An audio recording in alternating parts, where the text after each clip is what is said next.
we're talking technology, we're talking paperlessness, we're talking everything that is going to help us in a situation like this. That's what we are relying on now. Were another something to come up, would we be prepared? What would we learn from this lesson? And the best person to speak with on this is a person that I consider the godfather of ICT in the country. I may be wrong, but a lot of young innovators and app developers look up to this gentleman as somebody to be respected. So he's had awards for these kind of things, and so I think it's the right approach we're taking, and it's the right person we're speaking to. Ladies and gentlemen, please welcome Mr. Lance Hinds. Lance, how things? What's happening? Good. Thank you for having me. So what are you making of all of this, and how does technology play a part? There are a couple of things that technology. The mere fact that we are doing what we are doing at the moment is testimony to what is possible. Many people have gone home, but they continue to work using tools such as these, whether it's Zoom, whether it's Microsoft Teams, whether it's Google Hangouts, Google Duo, any one of those. They're using those to at a base level, communicate with each other, share documents, share work. So this is an example of it. Some of them have gone even further, where they're using work and process tools like Basecamp or Bittrex 24 or Slack or any one of those. So they've gone beyond this, and they're actually going into things like, online collaboration on projects, online collaboration on tasks. So they've really gone, a lot of companies have really gone ahead and they're using the technology. It's only sometimes you always feel a pang of regret because you spend so many years trying to convince people that this is the way to go for a series of other reasons. And it's always got to take something like this to drive people. Right. Going forward now, you think it's going to have, people are going to understand the need for making the pivot towards technology?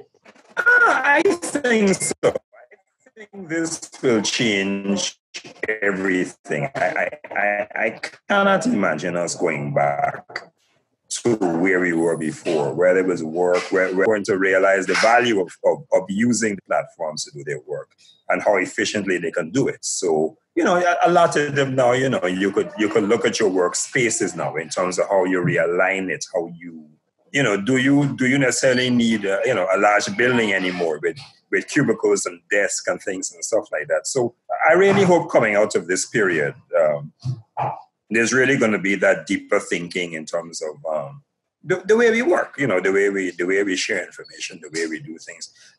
The deeper thinking, and I mean, beyond this, you got to think a little deeper because the paperless is a concept. It's not only the just taking paper and making it electronic. It is how you create electronic documents, how you share, how you collaborate, how you include it in a workflow.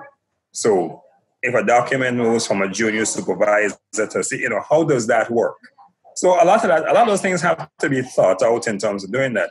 I think we're also going to have to sell it as well because, look, if you have an accountant and if he is really doing some serious cost analysis of your business, so to speak, if he had to put a value on the amount of space that your cabinet or your drawers, your shelves, or whatever it is, the storage vault that you would have downstairs, you would find the cost to be astronomical.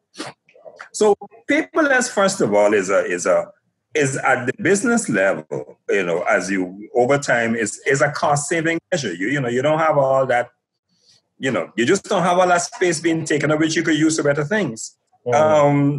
In addition, there's also protection because we, unfortunately, at the moment, if you go into many public places, we store documents poorly. And I remember going into a particular place, and I was heartbroken to see there were some documents from they left outside, and it's this old vinyl papyrus type thing that they used to use in the old days. And as the breeze passes, it's just blowing pieces and pieces of it away. So we don't store information very well. So even if you have to make a case for the protection of information, protection of documents. It is a far, far better thing to make that effort to move to the electronic platforms, to move paperless in order to do that.